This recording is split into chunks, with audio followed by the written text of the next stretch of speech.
I don't want to die. Are you listening? I want to survive for my mom and dad. Is there anyone who are listening to me? Please help me. I don't want to die, please.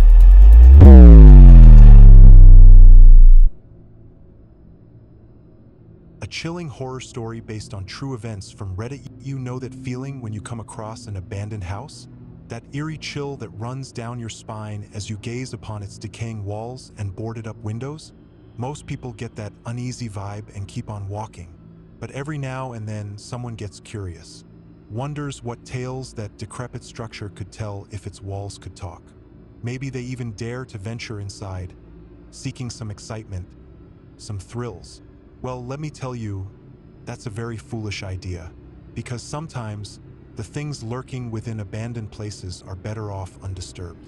As you're about to see, poking around where you don't belong can open a door to sheer terror.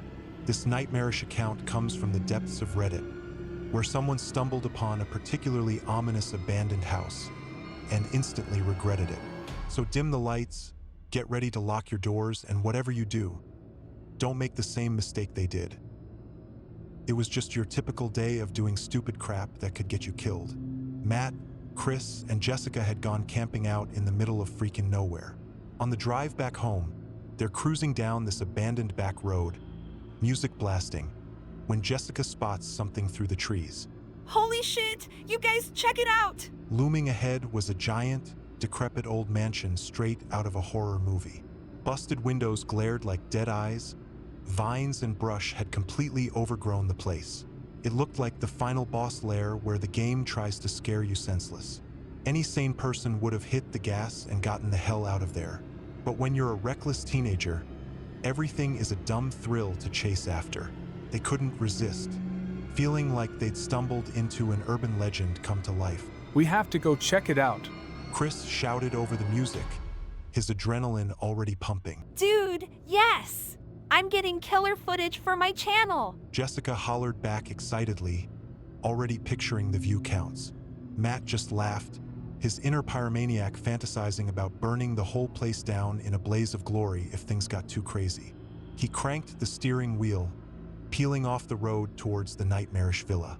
As their crappy sedan lurched up the weed-choked driveway, dread started creeping up their spines. The air felt wrong, thicker, almost harder to breathe. Still, they pressed onward towards the gaping maw of that shadowed front door, the call of courting danger proving impossible to resist. When they finally killed the engine and climbed out, a hush fell over them. This place just fucking radiated evil vibes. Jessica's hands shook as she sparked up her phone's camera, its lone unblinking lens staring towards the pitch-black doorway like the eye of a beast waiting to devour them whole. But they were in too deep now. There was no turning back from the death trap they'd willingly strode into. Laughing it off as another stupid idea, the thrill-crazed pack of fools stepped over the threshold and into the nightmare's embrace. Checking out the downstairs was sketchy enough with the stairs moaning like an old crypt door. But Matt froze mid-step on the landing, icy fingers tracing his spine. The upstairs hallway made his panic levels spike harder than the crappiest haunted house. Peeling wallpaper curled like dried skin, busted picture frames hung crooked like broken bones. Matt regretted every dumbass decision leading them here, but shoving their luck deeper into the hairiest depths of Satan's belly was the only escape at this point. Camera rolling to capture every traumatizing memory, they crept room to room like rats being hunted. But the finale prize for worst bedroom to ever exist went to the one at the end of the hall. Rotten toys and total chaos. A decrepit porcelain doll glaring through soulless black pits like the Antichrist's daughter. Just as Matt opened his mouth to declare, "Yup, we're idiots officially diagnosed for exploring the haunted hellmouth," a floorboard creaked behind them. Footsteps in the hallway, oozing dread like a toxic spill. Are real cute, Chris. Matt spat out, forcing nonchalance as they all went rigid. Silence slowly strangled his deflating bravado. That wasn't Chris being a dumbass prankster. Something else stalked them, a ravenous presence savoring their fear like an addictive vapor. Right on cue, Jessica's camcorder breathed its last electronic garble of protest. Great! Just great! Let's blow this nightmare shithole already! Jessica's voice was a roller coaster of fake calm and very much not calm at all. Inhuman wails shattered the tension like a gunshot, a soul-rending screech from the darkest abyss. It sliced straight through them, stealing breath and resolve. The corridor stretched on forever, a suffocating cave with no exit. Their new flawless truth?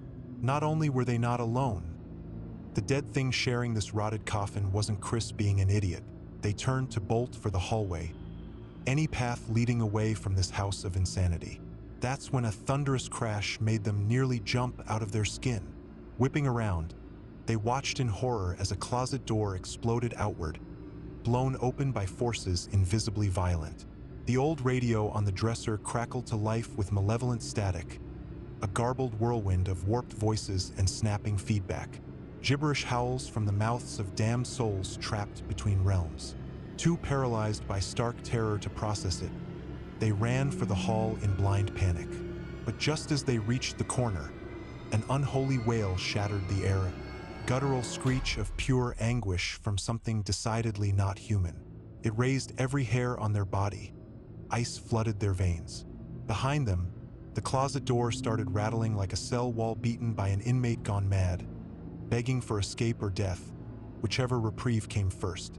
Dread set in like a cancer, seizing their muscles, for a harsh reality rammed them in the soul. There was no way out. No windows lined this damned hallway corpse chute. And downstairs, the entrance doors slammed shut by malicious, unseen forces, their echoes taunting, "You're not going anywhere." They were trapped upstairs at the pure sadistic mercy of whatever blasphemous presence commanded this haunted slaughterhouse. Whatever profane, tormented entity unleashed those pitifully wretched screams, drowning out their own whimpers and sobs. Matt's wild, panicked gaze landed on an open closet door at the far end of the hall. A murky, vaguely humanoid shape moved within the shadows inside. Something, someone, or something took a lurching step from the engulfing blackness. Revealed in the haunting silhouette was the deformed, hunched figure of what had once been a little girl before the flames of hell consumed her.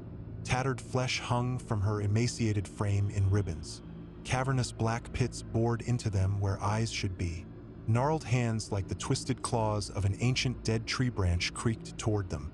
The unholy abomination opened her mouth, a throat of endless anguished moans pouring forth, an ungodly gurgling rattle of the undead damned.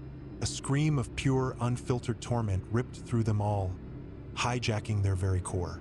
Hey! I don't want to die! Are you listening? I want to survive for my mom and dad. Is there anyone who are listening to me? Please help me! I don't want to die, please! With a spine-chilling shriek like nails across the abyss, the wretched gorehound abomination began lurching down the hallway towards them in jerking, unnatural movements. Each ponderous step left a putrid trail of blackened sludge and horror in its wake, the very floorboards seeming to recoil in revulsion. Chris's trembling hands found an aluminum baseball bat propped in the corner. Pulling what little bravery he had left, he gripped it tightly and swung with every ounce of strength as the creature neared. But the bat passed through its rotted form like smoke, having zero effect on the unholy specter. There was no stopping this ungodly force of malice.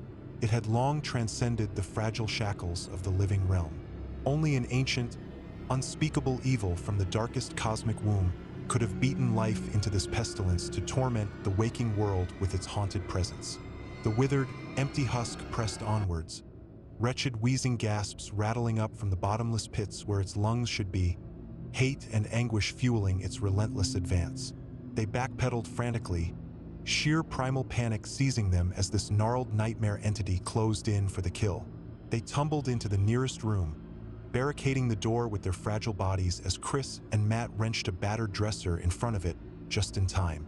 The monster slammed against the splintered wood, unleashing a hellish din of screeching and rabid clawing like a starved beast trying to carve its way inside. With the thin door their only defender, they flattened against the wall in abject terror, huddled together and awaiting their grisly fate, death or something worse, something that would leave their souls regretting every moment they clung to the mortal plane. Just when the woods seemed ready to give way to the relentless onslaught, an eerie, deathly silence fell.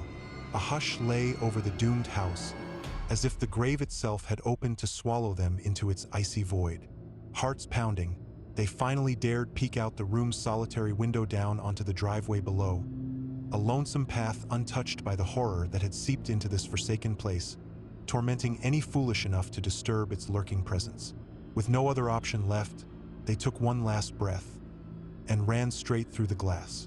Hitting the ground in a shower of shards and bruises, they sprinted down that accursed drive without a single glance back at the nightmare they'd awakened, fueled by the pure primal urge to put as much distance between them and that house of the damned as humanly possible, to escape the anguished wails and unholy scenes now seared into their minds forever. If you find yourself near an abandoned place and feel an urge to explore, I'm begging you, don't do it. Leave it be, because you never know what sort of evil might have taken root there, lying in wait for anyone foolish enough to disturb its unholy slumber.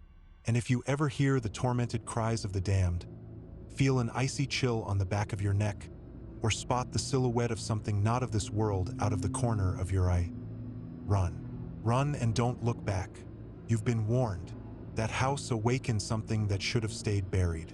Something far worse than any ghost story or nightmare you could imagine. They'll be forever haunted by the horrors they beheld. Will you risk being next? Like and subscribe for more real horror stories brought to life. And let us know if you dare to venture into the abandoned places near you. See you in the comments if you make it out alive.